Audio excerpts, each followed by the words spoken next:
My mom refused to pick up my sick daughter from school. "I'm not your babysitter," she said. She waited outside for 2 hours in the cold.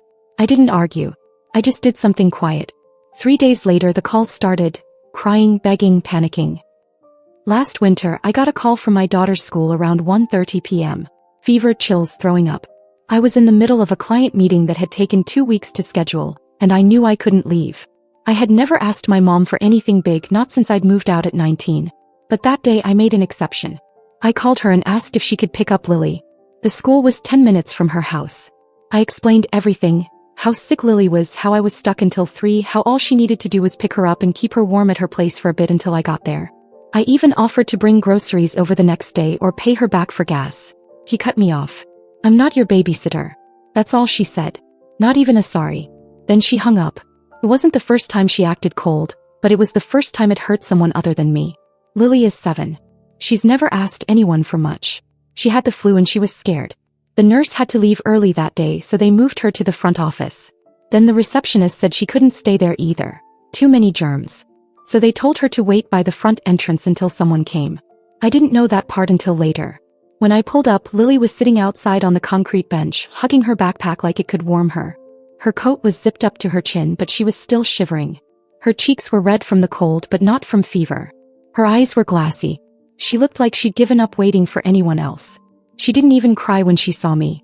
She just stood up slowly and said, "Can we go home now?" That night I didn't sleep. I laid next to her and I thought about all the times I'd swallowed things for the sake of keeping peace. All the times my mom said I was dramatic, ungrateful, soft. All the times she crossed the line and I said nothing. But this was different. I didn't yell. I didn't text her some long message or call her out on Facebook. I didn't say anything. 3 days later I got a voicemail from her sister. "Your mom says she needs your help. What's going on? Call her, she's crying." Then another one from her friend Carol. "She's been trying to reach you. Did something happen?" Then my dad. "Your mother's upset.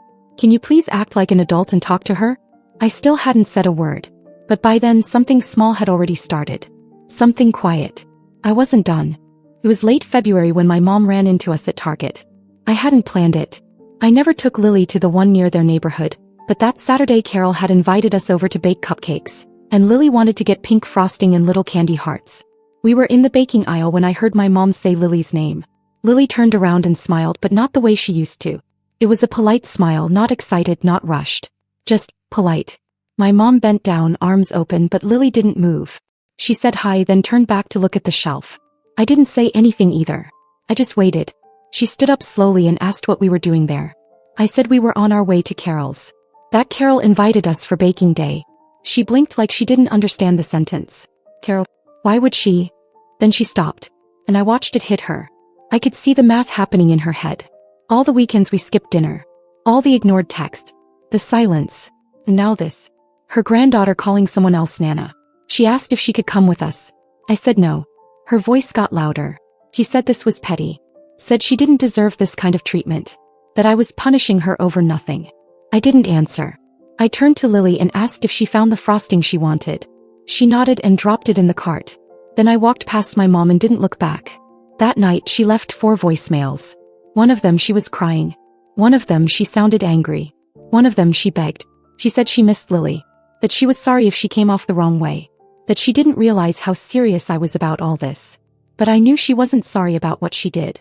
She was sorry she got left out. The next morning I got a call from my dad. I didn't pick up. Then he texted, "You've made your point. She's miserable.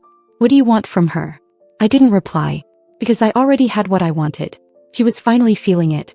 And I wasn't done yet. It was the Saturday before Valentine's Day, and Carol had invited us over to bake cupcakes and make little heart crafts with the kids. Lily had been talking about it all week. She picked out a sparkly apron from her closet that morning and insisted we stop at the store for pink frosting and candy hearts. I almost didn't go to that Target. It was the one near my parents' house. But I figured it was early enough and we'd be in and out. We were in the baking aisle when I heard someone behind us say Lily's name. That fake sweet tone that always had a little edge under it. I didn't even need to turn around. Lily did though. He said hi. Just hi. No hug, no excitement, no running over. Just a flat little hi. Then she turned back and asked me if we could get the rainbow sprinkles too. My mom stood there with a smile frozen on her face. She looked at me waiting for something.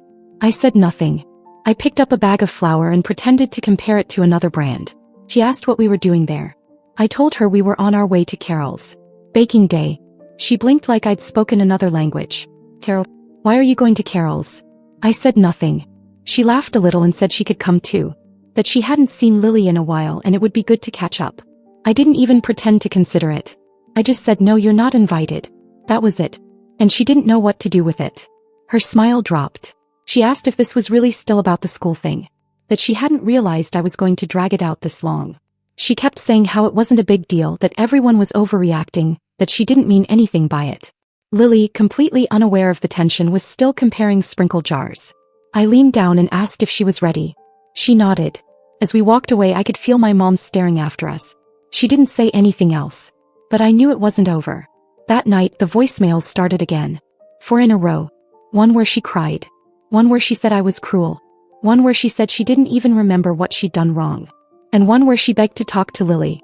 The next morning my dad called. I didn't pick up. He texted instead. You've made your point. She's miserable.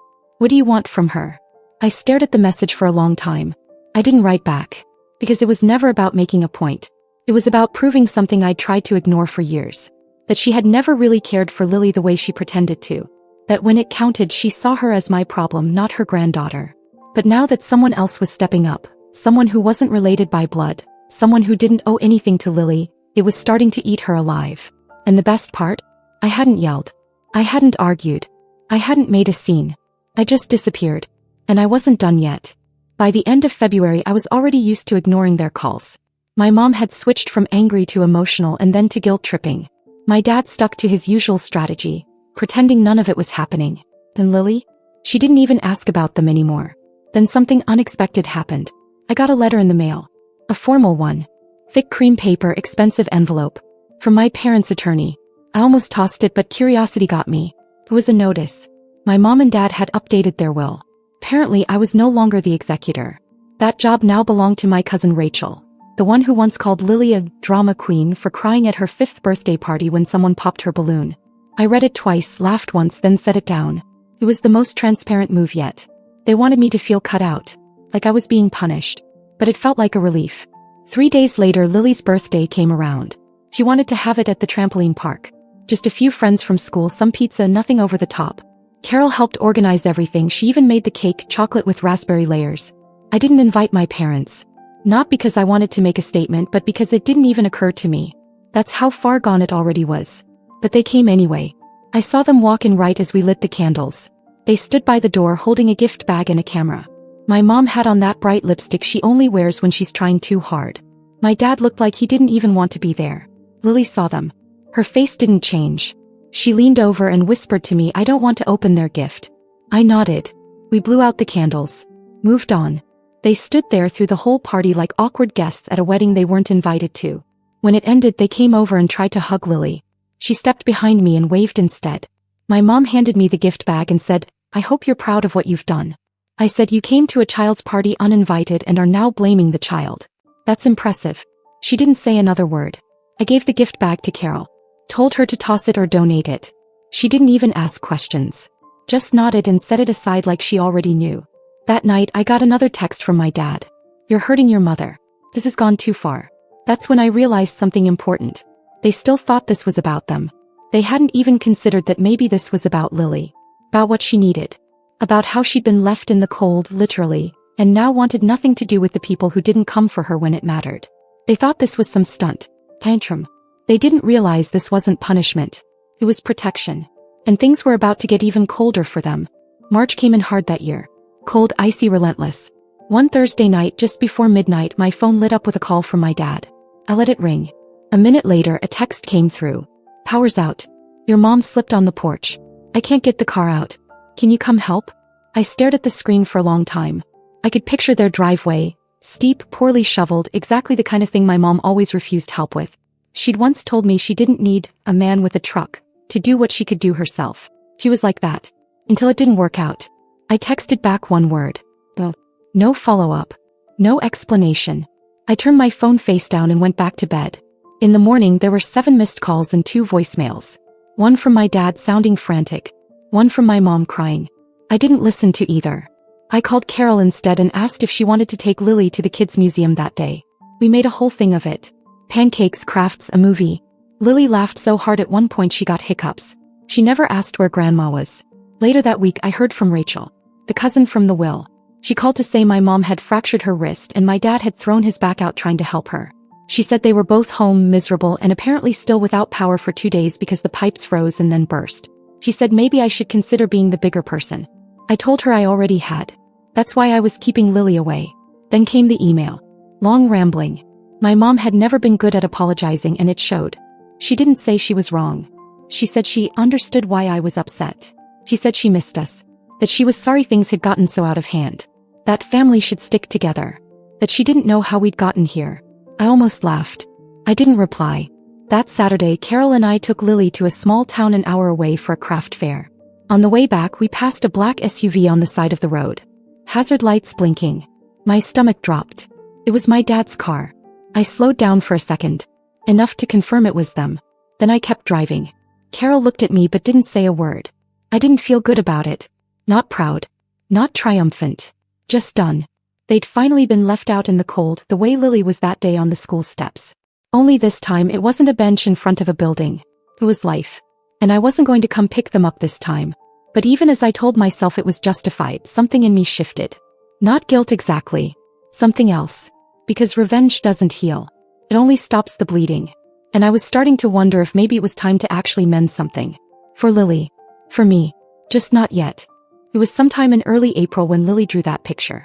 She was sitting cross-legged on the living room rug, flipping through old crayons while I cleaned out the bottom drawer of the sideboard. The one we toss all her craft stuff into when we're too tired to sort it. She held up the paper and said, "Can I put this one on the fridge?" It was a house drawn in pink marker. 3 stick figures stood in front. One tall with brown hair, me. One shorter with wild red scribbles for hair and round glasses, Carol. And Lily in the middle holding both our hands. I smiled. Said of course. Then she looked at me and asked, "Do I still have a grandma?" I didn't expect the question. I didn't even have an answer right away. She wasn't angry. She just looked curious. Like she was trying to solve a puzzle no one had explained the rules to. I told her yes, she did.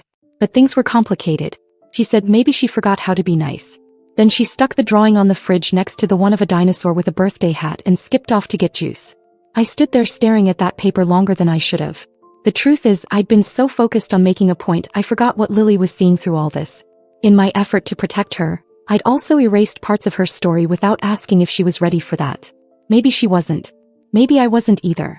That night, after she went to bed, I sat on the couch with my phone in my hand for a full hour before I finally typed the message. "Do you want to see Lily next weekend?" No apology. No preamble. Just that. My mom replied in 3 minutes. Yes. We agreed on the park. I made it clear. Short visit, public space, no presents, no drama. I didn't tell Lily until the morning of. She didn't say much, just asked if she could bring her scooter. They were already sitting on a bench when we arrived. My dad stood up when he saw us, like he wasn't sure what he was supposed to do. My mom didn't move. Lily looked at them, then turned to me and asked if it was okay to say hi. I nodded. She walked over slowly. They stood and said hello. He said it back. Then she rode slow circles around the path while my parents sat awkwardly, commenting now and then on the weather or how big she'd gotten. After 10 minutes, Lily stopped and asked if Grandma could push her on the swing. My mom looked stunned. Like she hadn't expected to be invited into any part of Lily's world again. She looked at me. I nodded again. And just like that, she walked over and began pushing the swing. They didn't talk much. Lily leaned back and looked at the sky. My mom just pushed softly. Like she knew it was fragile. We stayed for maybe 40 minutes. No tears. No big conversations. But something shifted. Not fixed, just loosened. Less sharp. The next week, my dad emailed me a scanned flyer for Lily's school fundraiser. He asked if they could come. I told him yes, as long as they followed the same rules. No gifts, no overstepping, no asking for more than Lily was ready to give. They showed up. They stood in the back, clapped when she read her poem, then left without trying to make it about them. 2 weeks later, Lily drew another picture. Same pink house. But now 5 stick figures. Me, Carol, Lily, my mom, my dad. And she gave them all names this time. When I tucked her in that night, she said, "I think Grandma's trying again." I said, "I think she is too. We're not healed. Not even close. But we're not frozen anymore. Not stuck. Some bridges collapse. Others catch fire and burn down in silence. But some smolder for a long time, until someone decides to walk back through the smoke. This time it was me. But not for their sake. For hers. And maybe, just maybe, that'll be enough to change the ending.